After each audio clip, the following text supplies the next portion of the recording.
बिस्मिल्लाहिर्रहमानिर्रहीम। आज हम डिस्कस करेंगे security analysis and portfolio management. अच्छा देखिए, सिक्योरिटी एनालिसिस, सिक्योरिटी बेसिकली जो वर्ड यूज़ होता है वो शेयर्स और बॉन्ड्स के लिए यूज़ होता है। सिक्योरिटी दो तरह की होती है, एक होती है डायरेक्ट सिक्योरिटीज़। डायरेक्ट सिक्योरिटीज़ में जो है ना शेयर्स, बॉन्ड्स और वारंट्स आ जाते हैं। डायरेक्ट सिक्योरिटी हम इसीलिए कहते हैं कि जिसके पास भी ये सिक्योरिटी होती है वो कंपनी के एसेट्स के ऊपर डायरेक्ट क्लेम करता है। और दूसरी होती है इनडायरेक्ट सिक्योरिटीज़, जिसको हम फाइनेंशियल डेरिवेटिव भी कहते हैं। और वो ऑप्शन होते हैं, फ्यूचर होते हैं, फॉरवर्ड होते हैं, स्वैप्स होते हैं। तो वो अगर सिक्योरिटी अगर किसी के पास है तो वो उसके ऊपर कंपनी का जो है ना वो यानी वो सिक्योरिटी रखने वाला कंपनी के एसेट्स के ऊपर डायरेक्ट क्लेम नहीं रखता, इसलिए उनको इनडायरेक्ट सिक्योरिटी कहते हैं। यानी अगर किसी के पास ऑप्शन, फ्यूचर, फॉरवर्ड हैं तो वो इनडायरेक्ट सिक्योरिटी है, वो कंपनी के एसेट पे क्लेम नहीं कर सकता। लेकिन जिसके पास शेयर्स और बॉन्ड्स या वारंट्स हैं तो वो कंपनी के एसेट पे क्लेम रखता है। तो इस यानी चैप्टर के अंदर हम डायरेक्ट सिक्योरिटीज़ को डिस्कस करेंगे, जो हमारा टारगेट है। और आगे चल के हम डायरेक्ट सिक्योरिटीज़ को ही एनालाइज करेंगे और उसी की बेसिस पे हम पोर्टफोलियो मैनेजमेंट, यानी किस तरीके से पोर्टफोलियो बनाते हैं और पोर्टफोलियो कैसे एनालाइज होता है, तो वगैरह वो सारी चीज़ें आगे के चैप्टर्स में डिस्कस होंगी। तो आते हैं सबसे पहले क्वेश्चन नंबर 1 पे। प्रॉब्लम नंबर 1 जो है उसमें वो कह रहा है, is the yield to maturity on a bond the same thing as the required return. देखें, बॉन्ड जो है एक तरह की सिक्योरिटी है, यानी बॉन्ड जो है ना एक डेट इंस्ट्रूमेंट है जिसके थ्रू कंपनी जो है वो लाइबिलिटी यानी कर्जा वगैरह लेने में वो यूज़ करती है। बॉन्ड मार्केट में इशू होते हैं, मार्केट के अंदर जो है वो लेंडर जो है उसको बाय करता है, बदले में वो कंपनी को पैसा देता है। इसका मतलब ये है कि वो एक तरह का कर्जा होता है जो कंपनी को दिया जाता है। तो बॉन्ड की एक सर्टेन लाइफ होती है, 5 साल, 10 साल, 15 साल, 20 साल। तो उस लाइफ के दौरान बॉन्ड जो कुछ भी अर्न करता है उसको हम यील्ड टू मैच्योरिटी कहते हैं। ठीक है, डेफिनेटली जो बॉन्ड होल्डर होता है वो बॉन्ड तभी बाय करता है जब उसको उस बॉन्ड से उतना रिटर्न मिले जो वो रिक्वायर कर रहा होता है। तो यस, यील्ड टू मैच्योरिटी जो है वो रिक्वायर्ड रेट ऑफ रिटर्न होता है। आंसर नंबर 1 हो गया यस। उसके बाद YTM the same thing as a coupon rate. देखिए, बॉन्ड के साथ दो रेट एसोसिएटेड होते हैं। एक होता है YTM जो कि मार्केट इंटरेस्ट रेट कहलाता है, रिक्वायर्ड रेट ऑफ रिटर्न कहलाता है। दूसरा होता है कूपन रेट। कूपन रेट वो रेट होता है जो कंपनी जो है आपको रेट बेसिकली बॉन्ड के ऊपर ऑफ़र कर रही होती है।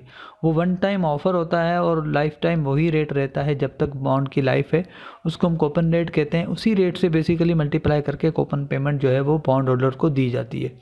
तो YTM और कूपन रेट में फ़र्क होता है, ये टोटली डिफरेंट चीज़ है। तो पॉइंट नंबर 2 का आंसर है no. Suppose today 10% coupon bond sells at a par. ठीक है, याद रखें, बॉन्ड जब भी पार पे सेल होता है तो उसका मतलब जो है कूपन रेट और YTM बराबर होते हैं।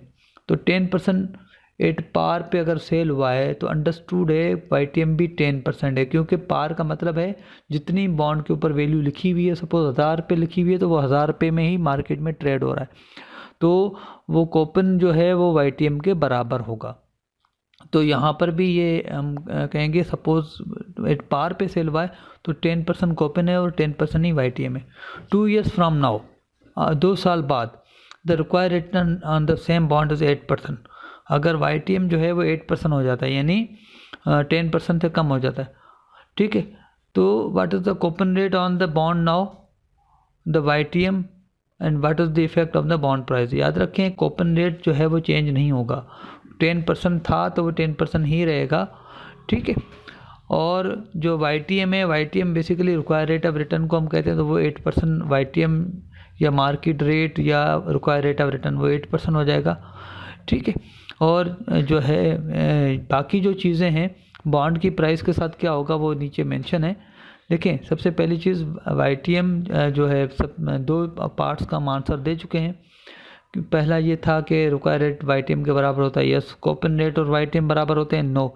तीसरा था कि जो है ना कूपन रेट के साथ क्या होगा, तो coupon rate would remain same throughout the life of bond. उसके बाद कह रहा है the YTM is the current market rate, it would be equal to required rate of return, that is 8%। ठीक है, तो वो YTM जो है वो रिक्वायर्ड रेट ऑफ रिटर्न 8% के बराबर। What will effect on the bond prices. अब देखें, बॉन्ड प्राइसेस के अंदर जो है ना 3 कंडीशन है। अगर कूपन रेट YTM के बराबर होता है तो मार्केट प्राइस और फेस वैल्यू भी बराबर होती हैं। अगर कूपन रेट ग्रेटर होता है YTM से तो मार्केट प्राइस भी ग्रेटर होती है फेस वैल्यू से।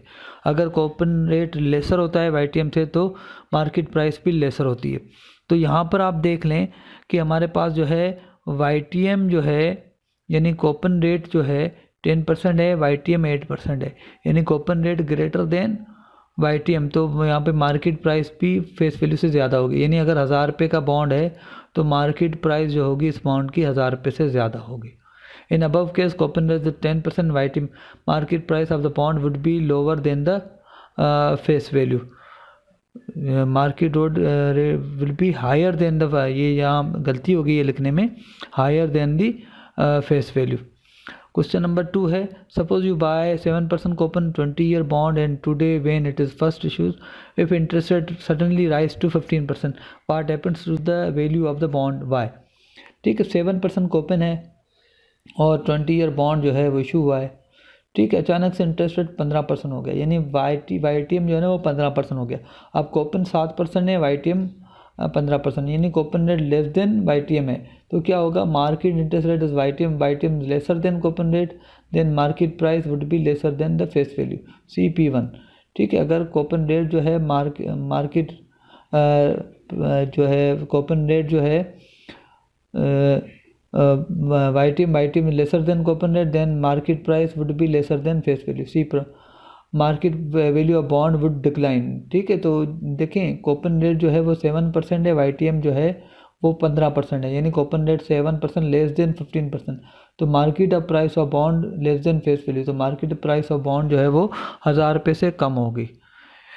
ठीक है, आगे बढ़ते हैं। प्रॉब्लम नंबर 3 है, WMN Corporation has a 7% coupon bond on the market that have 10 years left to maturity. The bond have annual payments. If the YTM on these bond is 9%, what is the current bond price? Price of bond P0 जो का ये formula है, coupon payment 1 - 1 + YTM raise power -n YTM face value, ये formula है। ठीक है, price of bond को हम P0 कहते हैं। कूपन पेमेंट जो है वो फेस वैल्यू जो कि नॉर्मली 1000 रुपये होती है, मल्टीप्लाई बाय कूपन रेट करते हैं तो हमारे पास कूपन पेमेंट आ जाती है। फेस वैल्यू जो बॉन्ड के ऊपर वैल्यू लिखी हुई होती है, फेस वैल्यू नॉर्मली 1000 होती है। ठीक है, तो 7% coupon on the market that have to 10 years left to maturity, 10 साल जो है ना अभी उसकी लाइफ है, एन उसकी 10 है। The bond make annual payment of the YTM और दिस बॉन्ड YTM 9% है, what is the current price of bond, ये फार्मूला है। कूपन पेमेंट जो है face value multiply by coupon rate किया तो 70 रुपीज़ आ गया, क्योंकि 7% कूपन है। 1000 जो है हमारी फेस वैल्यू है। ठीक है, फेस वैल्यू या पार वैल्यू जो है वो नॉर्मली 1000 होती है, जो उसके ऊपर वैल्यू मेंशन होती है। अब हमने फार्मूले में पुट किया, यहाँ 70 पुट किया कूपन पेमेंट, 1 माइनस फार्मूले का है 1 + 0.09 जो कि YTM है, वो हमने यहाँ पुट किया।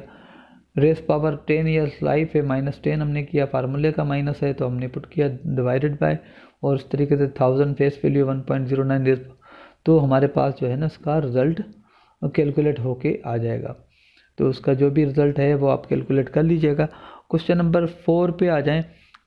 फिनले company has 10% coupon bonds on the market with 9 years left to maturity.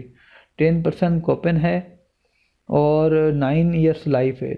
To make these bonds make annual payment if the bond currently sells, अगर बॉन्ड जो है वो 1075 का बिक रहा है, व्हाट इज़ द YTM। देखिए 1075 बॉन्ड की प्राइस है, 10% कूपन है, 1000 रुपये से मल्टीप्लाई का 100 रुपये आ गए। ठीक है, 1000 जो है वो पार वैल्यू है। अब देखें YTM, यहाँ पर YTM जो है हम trial and error method apply करेंगे। ट्रायल एंड एरर का मतलब है हम जो है ना डिफरेंट रेट गेस करेंगे, और जहाँ पर ये इक्वेशन यानी इक्वेशन का ये जो राइट साइड वाला पार्ट है जो 100 से शुरू हो रहा है राइट साइड, वो 1075.25 के अगर बराबर हो जाएगा तो वो YTM जो है वो हमारा डिज़ायर्ड YTM होगा।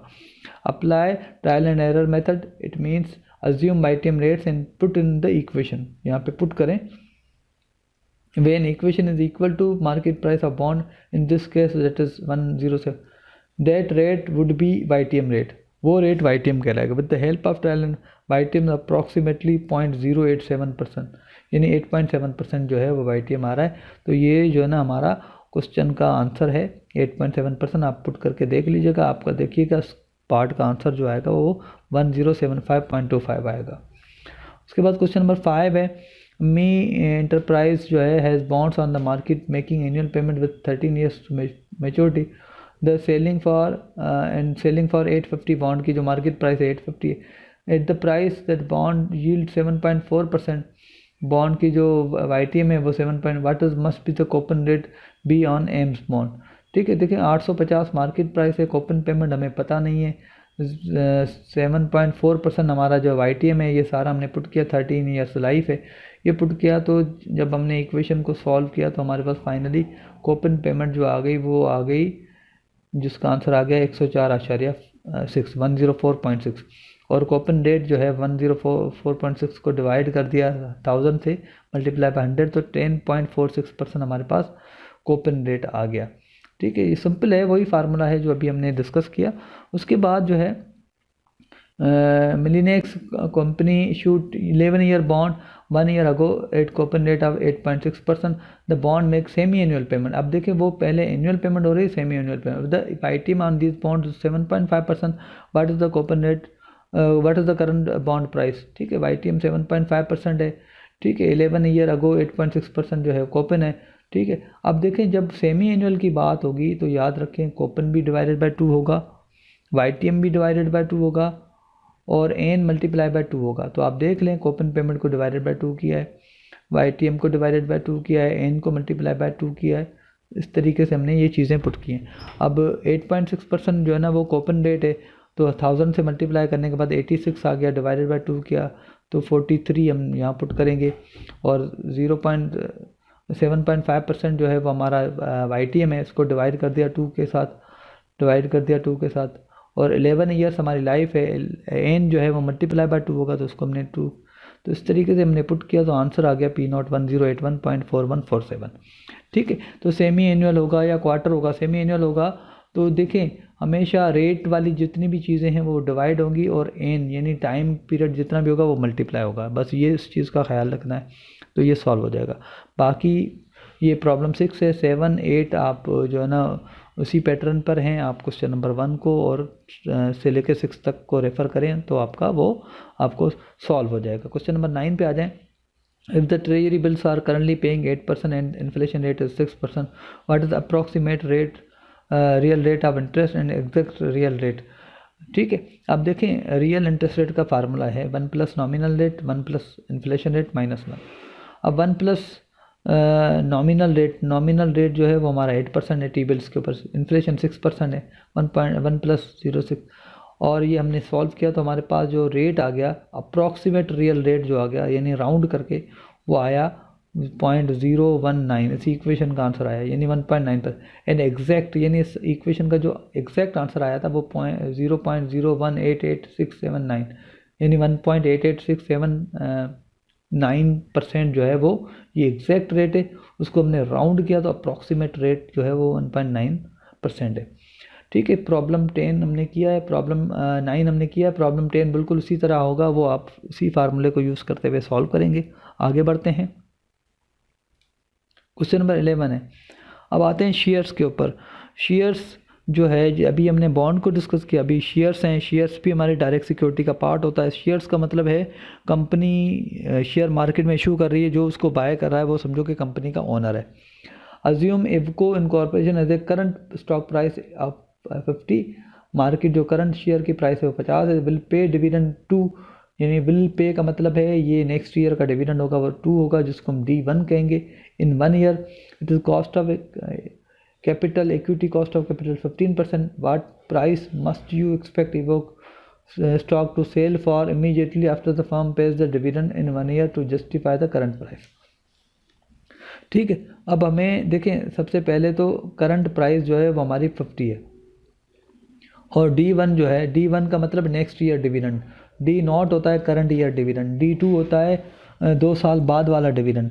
ये फार्मूला है स्टॉक प्राइस कैलकुलेट करने का। KS का मतलब होता है equity cost of capital, G का मतलब होता है ग्रोथ। ये फार्मूला है, डिफाइंड फार्मूला है, गॉर्डन ग्रोथ या कांस्टेंट ग्रोथ मॉडल हम इसको कहते हैं। ठीक है, हमने क्या किया 50 P0 है वो हमने पुट किया, 2 रुपये डिविडेंड है, 0.15 जो है वो ये cost of equity cost of capital है, माइनस जी यानी ग्रोथ यहाँ पे गिवन नहीं था तो हमने मालूम किया ग्रोथ हमारी 0.11 यानी 11% आ रही है। उसके बाद हमें वो पूछ रहा है कि अगले साल डिविडेंड पे करने के बाद उसकी क्या प्राइस होगी, यानी हमें P1 मालूम करना है। P0 का मतलब आज की प्राइस, P1 का मतलब नेक्स्ट ईयर प्राइस। याद रखें आज की प्राइस के लिए हमें नेक्स्ट डिविडेंड चाहिए और अगले साल की प्राइस मालूम करने के लिए हमें दूसरे साल के एंड का डिविडेंड चाहिए। तो P1 जो है के लिए D2 चाहिए। अब D2 हमने कैसे मालूम किया, D2 सिंपली मल्टीप्लाई कर देंगे D1 को 1 + G के साथ तो D2 आ जाएगा।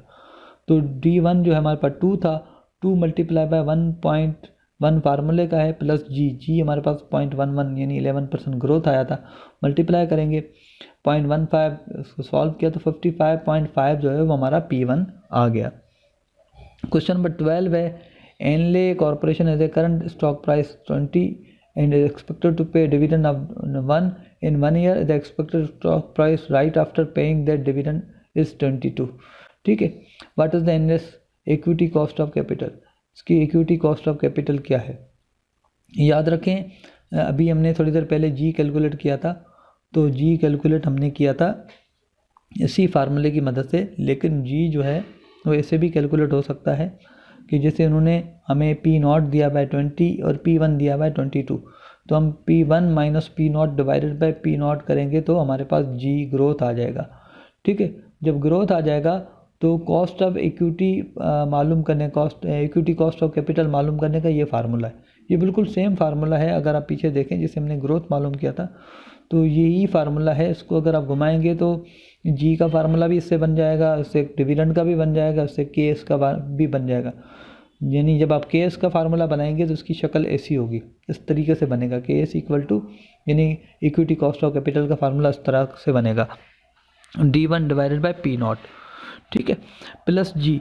अब where D1 divided by P0 represents dividend yield, ये वाला पोर्शन जो है डिविडेंड यील्ड कहलाता है और ये वाला जो जी होता है ये कैपिटल गेन कहलाता है। याद रखें इन्वेस्टमेंट चाहे फाइनेंशियल हो चाहे रियल एसेट में हो, मिसाल अगर आप कोई फ्लैट वगैरह ख़रीदते हैं तो फ्लैट के ऊपर जो आपको रेंट मिलता है वो यील्ड है, और उस फ्लैट की अगर प्राइस में एप्रिसिएशन आता है तो वो कैपिटल गेन है।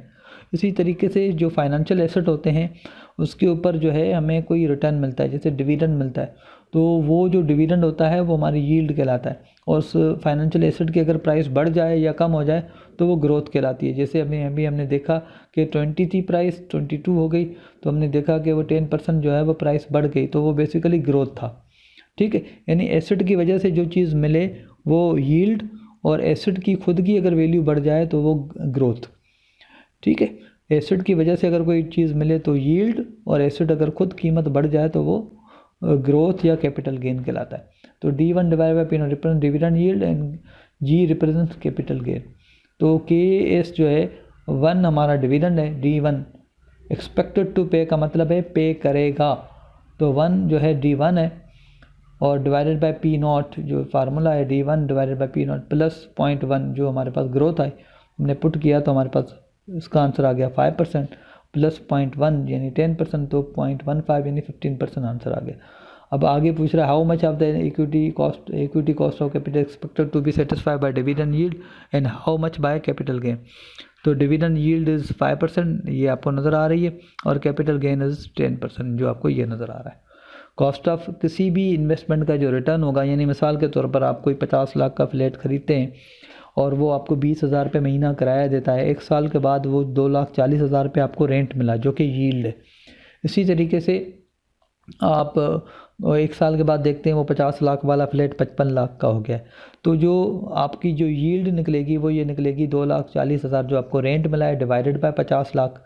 सिंपली हमने भी वही किया है ना, डिविडेंड डिवाइडेड बाय P0, यानी जिस परचेज़ प्राइस से हमने डिवाइड कर दिया, जो हमें रेंट मिला तो उसको हम यानी 2,40,000 अगर रेंट मिला है तो हमने उसको डिवाइड कर दिया 50 लाख से। जैसे सिंपली डिविडेंड को हमने, क्योंकि वो डिविडेंड भी एक अगले साल मिलेगा और रेंट भी समझो कि 1 साल बाद हम एक्सपेक्ट कर रहे हैं 1 साल के, क्योंकि अभी तो कोई चीज़ 50 लाख में मैंने ख़रीदी है तो फ़ौरन तो मुझे रेंट नहीं मिलेगा, वो 1 साल में सपोज एक्यूमुलेट होकर मुझे मिलेगा, तो जो रेंट मुझे मिलेगा तो वो बेसिकली मेरा D1 होगा या रेंट 1 होगा।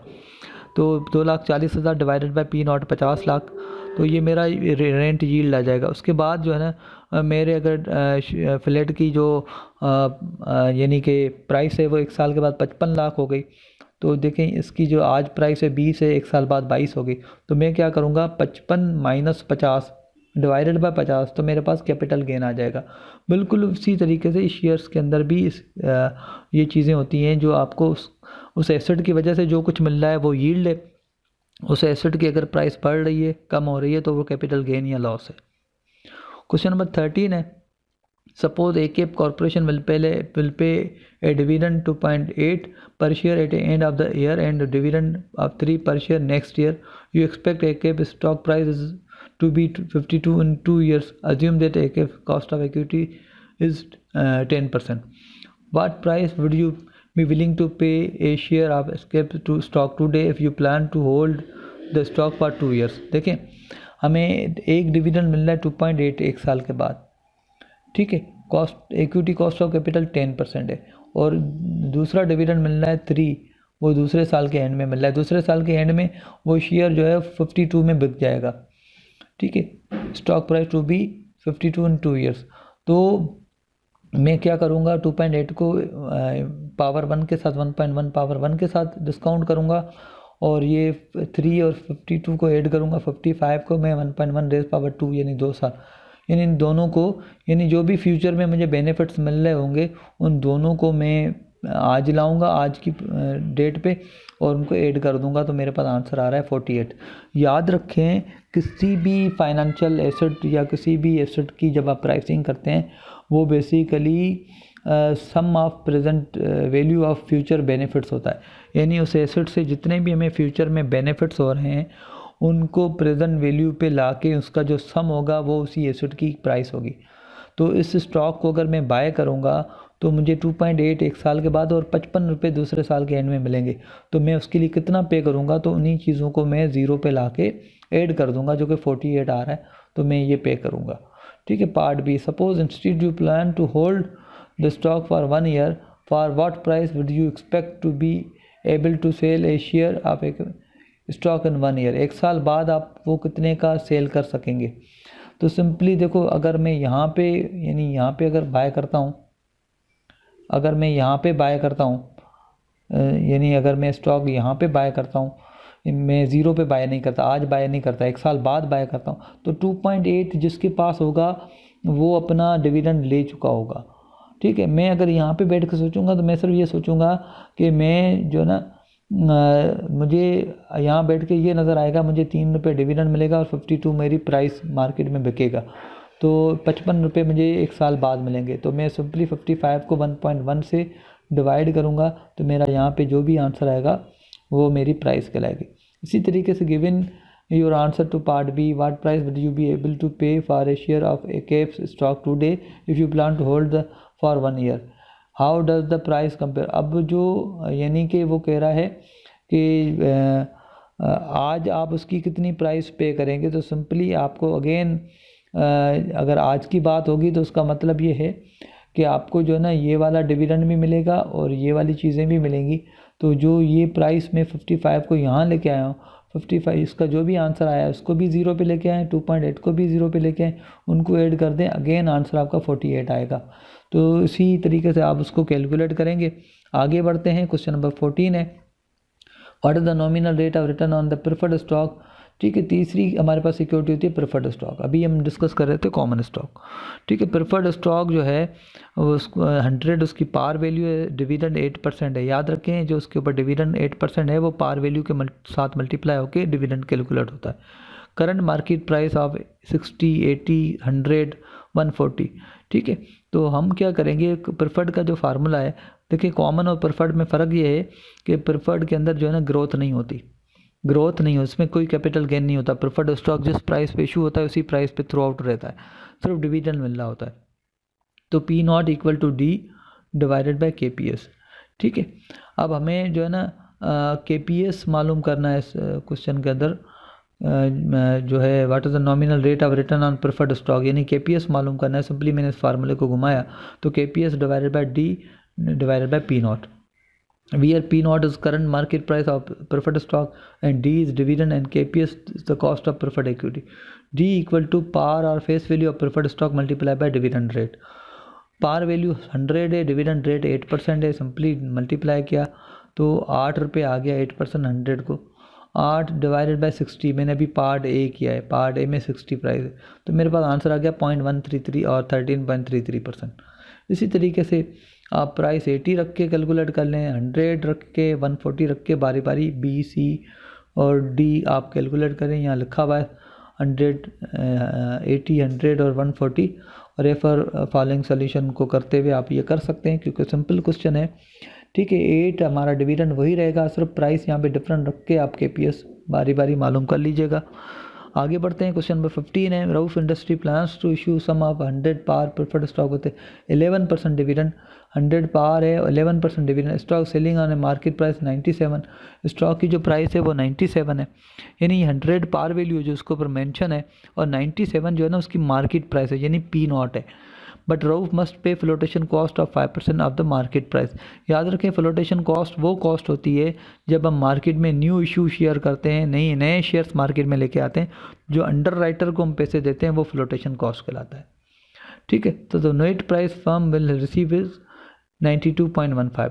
लाजमी बात है जब आप 97 का जो है 5% निकालेंगे फ्लोटेशन का तो वो 4.85 बनेगा। 4.85 जब आप 97 में से माइनस करेंगे तो आंसर आएगा 92.15।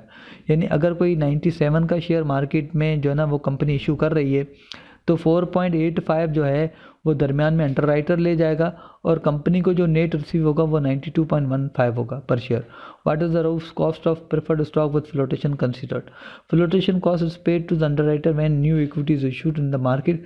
It is calculated by using market price of stock. Market price is 97, flotation cost rate 5%, flotation cost 97 into 0.05 4.85, 97 में से 4.85 माइनस करें तो 92.15 बच जाएगा। Cost of preferred equity with flotation के साथ जो फार्मूला है वो ये है D divided by P not minus flotation cost. ठीक है, 11 हमारा डिविडेंड है क्योंकि 11% है, पार वैल्यू 100 है, डिविडेंड हमेशा पार वैल्यू के साथ मल्टीप्लाई होकर कैलकुलेट होगा और फ्लोटेशन कॉस्ट हमेशा मार्केट प्राइस के साथ मल्टीप्लाई होकर कैलकुलेट होगी। तो 97 माइनस 4.85 उसको डिफरेंस निकालेंगे तो 92.15 ही आएगा। तो रेट आ गया 0.1194 यानी 11.94% जो है हमारा कॉस्ट ऑफ प्रेफर्ड इक्विटी आ गया विथ फ्लोटेशन कंसिडर्ड। प्रॉब्लम 16 है the Honda company's next expected dividend is 3.18, it is growth rate is 6% and stock now sells ₹36। New stock external equity can be sold to the net of ₹32.4 per share. देखें अभी जो Honda company का जो share है वो 3.18 का है, growth rate 6% है एंड स्टॉक नाउ सेल्स यानी P नॉट 36 है। ठीक है, अगर कंपनी नए शेयर मार्केट में इशू करती है तो वो 32.4 में इशू होगा यानी 36 में से ये माइनस कर देंगे तो तकरीबन 3.6 जो है वो फ्लोटेशन कॉस्ट है। ठीक है, तो हमसे पहला सवाल पूछा गया what is the Honda's cost of retain earning. Cost of retain earning का मतलब है जो कंपनी के इंटरनल फंड्स होते हैं यानी जो नेट इनकम का जो हिस्सा कंपनी के पास बच जाता है वो बेसिकली हमारे पास रिटेन अर्निंग होती है। रिटेन अर्निंग में कोई फ्लोटेशन कॉस्ट जो है वो नहीं होती। सिंपल जो फार्मूला है KS divided equal to D1 divided by P not plus G, ये हमारे पास रिटेन अर्निंग का फार्मूला है। और न्यू इक्विटी अगर नए शेयर इशू करे तो नए शेयर में कंपनी को जो है ना फ्लोटेशन भरनी पड़ती है, वो कंपनी को महंगा पड़ता है। उसके लिए सिंपली यही फार्मूला है P not minus flotation cost plus G यानी फ्लोटेशन कॉस्ट का इजाफा हो जाएगा। ठीक है, तो बहरहाल ये क्वेश्चन जो है वो सिंपली आपको इन फार्मूला से सॉल्व हो जाएंगे। इसके अलावा आपको क्वेश्चन नंबर 17 और 18 भी करना है। ठीक है, और ये पीछे हमने जितना काम किया उसी की मदद से आपके आगे के सवाल सॉल्व हो जाएंगे। आ जाते हैं क्वेश्चन नंबर 19 के ऊपर। क्वेश्चन नंबर 19 के अंदर जो है Engro company recently issued 2 types of bond. The first issue considered of 10 year straight debt with a 6% annual coupon. ठीक है, एक बॉन्ड जो है वो है स्ट्रेट डेट यानी 6% एनुअल कूपन के साथ।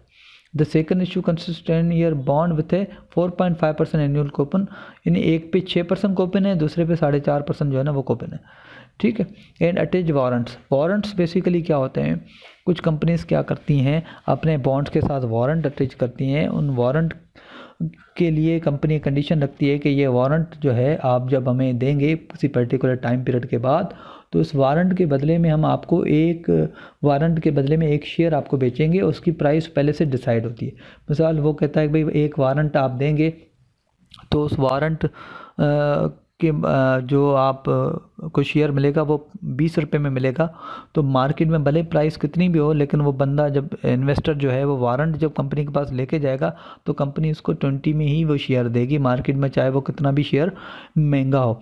वारंट इसीलिए अटैच किए जाते हैं ताकि लेंडर्स को मोटिवेट किया जाए, क्योंकि देखो मार्केट में जो नॉर्मल बॉन्ड है वो 6% कूपन पे चल रहा है, ठीक है, और जबकि ये वारंट वाले बॉन्ड्स 4.5% पे जो है ना वो सेल कर रहे हैं। तो कंपनी जो है वो 1.5% कम रेट ऑफ़र कर रही है ताकि इन्वेस्टर जो है मोटिवेट हो, क्योंकि उसको वारंट जो है ना वो मिल रहे हैं साथ में बॉन्ड के साथ। तो उसमें फ़ायदा ये होगा कि अगर खुदा न खास्ता मार्केट में इस कंपनी के शेयर्स की प्राइस बढ़ जाती है, और वारंट में चूंकि रेट पहले से डिफाइन होता है कि हम आपको शेयर इतने रुपए में देंगे, 20 रुपये में देंगे। अब मार्केट में अगर उस शेयर की एक्चुअल प्राइस 30 रुपये हो जाती है, लेकिन ये वारंट अगर लेके जाएगा कंपनी के पास, तो हर वारंट के बदले कंपनी उसको 20 रुपये में शेयर देगी, और वही शेयर उसी वक्त वो मार्केट में सेल करके 10 रुपये कमा सकता है। तो वारंट में ये है कि प्राइस स्पेसिफाइड होती है पहले से, और इसीलिए वो कम रेट ऑफ़र करते हैं ताकि वारंट के ऑफ़र की वजह से इन्वेस्टर जो है ना अट्रैक्ट हो जाए। Both issues sold at par ₹1000 par value, यानी इसका मतलब है बोथ इशूज़ अगर 1000 पे सेल हुए हैं, इसका मतलब 6% वाला जो नॉर्मल बॉन्ड अगर 1000 पे सेल हुआ है, उसका मतलब ये है कि YTM भी 6% है। लेकिन ये वाला 4.5% उसका कूपन है, तो YTM इसका भी 6% ही होगा। तो अगर YTM 6% है तो फिर उसके मदद से हम क्या करेंगे कि इसकी प्राइस मालूम करेंगे, क्योंकि देखें 6% अगर YTM होगा और 4.5% अगर कूपन है, तो लाजमी बात है पीछे जो हमने प्रॉब्लम 1 में डिस्कस किया था, तो उस बॉन्ड की प्राइस जो है वो 1000 रुपये से कम होगी। तो और ये बॉन्ड बिका है 1000 में, ठीक है। नॉर्मल बॉन्ड तो ठीक है 6% कूपन 6% YTM, वो तो 1000 में सेल हुआ है, वो तो समझ में आता है। लेकिन 4.5% अगर कूपन है और 6% जो है वो YTM है, वो बॉन्ड भी अगर 1000 में बिका है, तो उस बॉन्ड की एक्चुअल कीमत जो है वो 1000 से कम होगी। 1000 और एक्चुअल प्राइस का जो डिफरेंस होगा वो basically what is the implied value of warrant attach to each bond, तो वो वारंट्स की जो है ना वो वैल्यू कहलाएगी, यानी कंपनी जो है वो वारंट के जो है ना पैसे उनसे ले रही है। तो मार्केट प्राइस ऑफ बॉन्ड जब हमने कैलकुलेट किया 4.5% के हिसाब से 45 आ गया, और 1.06 YTM पुट किया तो हमारे पास 890 आ गया। इसका मतलब 110 रुपये का जो डिफरेंस है वो वारंट्स की वैल्यू है।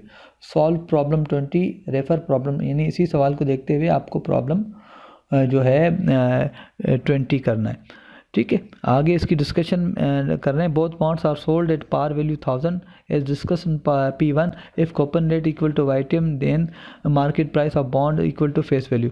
Normal bonds coupon rate indicates that YTM is 6%. So we have calculated bond value with warrants.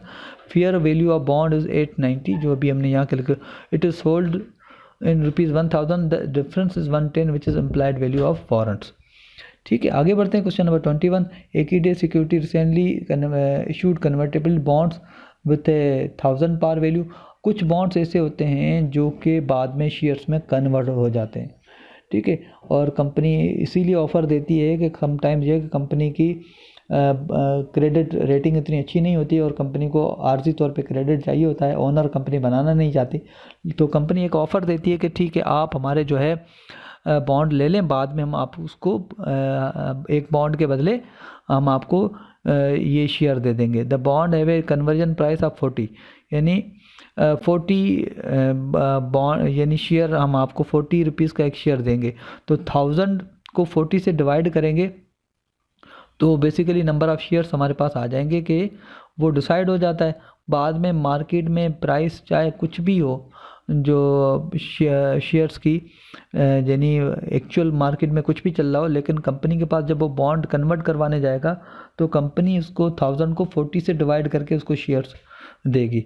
तो ये पूछा जा रहा है कि what is the convertible issue conversion ratio. Conversion ratio क्या होगा? कन्वर्जन रेशो सिंपल है, price of convertible bonds divided by conversion price. तो 1000 को 40 से डिवाइड किया तो 25 शेयर। अब ये जब भी कन्वर्ट करवाने जाएगा तो कंपनी इसको 25 शेयर्स कंपनी की तरफ से इसको 25 शेयर्स इशू किए जाएंगे।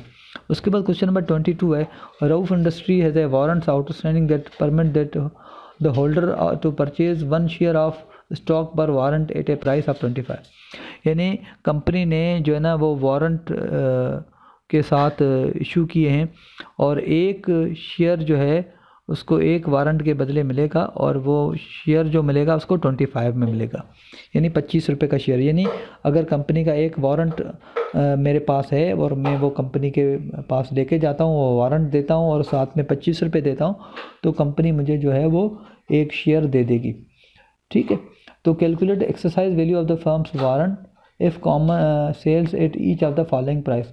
अब ये मार्केट प्राइसेस गिवन है, मार्केट प्राइसेस गिवन है।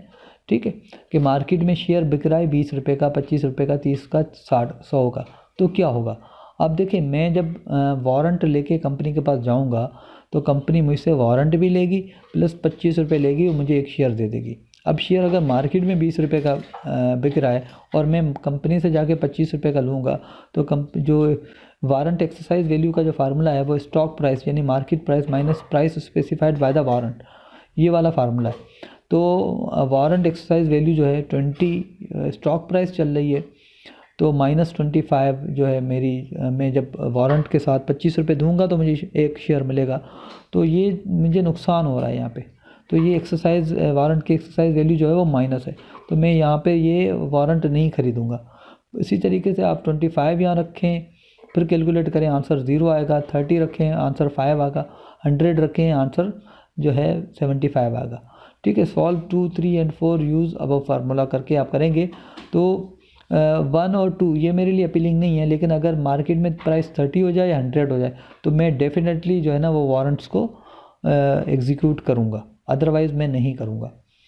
Assume firm's stock now sells ₹20 per share. The company wants to sell some 20-year ₹1,000 par value with interest paid annually. Each bond will have a attached 50 warrants. Her bond के साथ 50 warrant लगे हुए, each exercisable into 1 share, और हर warrant के बदले एक share मिलेगा of stock at an exercise price of ₹25। और वो जब एक वारंट आप लेके जाएंगे तो कंपनी को जब आप देंगे 25 रुपये उसके साथ, तो आपको एक शेयर मिल जाएगा। The firms straight bond yield 12%। Yield जो स्ट्रेट बॉन्ड की, इसका मतलब ये नॉर्मल बॉन्ड, इसकी यील्ड 12%, इसका मतलब ये YTM है। Assume that each warrant will have a market value of 3 when stock sells at ₹20। ठीक है, इस वक्त जो स्टॉक की जो वारंट की जो वैल्यू है वो 3 रुपये है। ठीक है, what coupon interest rate and rupee coupon must the company set on the bonds with a warrant if they are to clear the market. देखिए, अगर वारंट की वैल्यू 3 रुपये है, अगर वारंट की वैल्यू 3 रुपये है और एक वारंट जो है वो 50 वारंट जो है ना एक बॉन्ड के साथ अटैच है, तो वारंट की टोटल वैल्यू बन गई 50 × 3 यानी 150 रुपये। 1000 रुपये का बॉन्ड है, उसका मतलब ये है कि कंपनी को ये बॉन्ड 850 में मार्केट में देना है। 150 रुपये तो इम्प्लाइड वैल्यू वो चार्ज कर रहे हैं वारंट की, तो 850 में ये वारंट कंपनी को जो है ना मार्केट में इशू करना चाहिए। अब 850 के ऊपर जो हमने कूपन रेट अगर आप कैलकुलेट करेंगे, कूपन रेट 10% और coupon rate ₹100, price of bond is 850, it is sold at ₹1000। Actual price जो 850 होगी, लेकिन मार्केट में वो 1000 का ही सेल होगा। The market value warrant is 3, each warrant attach 50, सो 5 × 3 ₹150, ₹1000 - 1 850 बन रहा है। 850 price is obtain when coupon rate is 10%। जब आप पीछे दी गई इक्वेशन के अंदर 10% कूपन रेट रखेंगे तो 850 प्राइस आएगी। तो ये क्वेश्चन नंबर 22 जो है उसका सल्यूशन है। ठीक है, थैंक यू वेरी मच।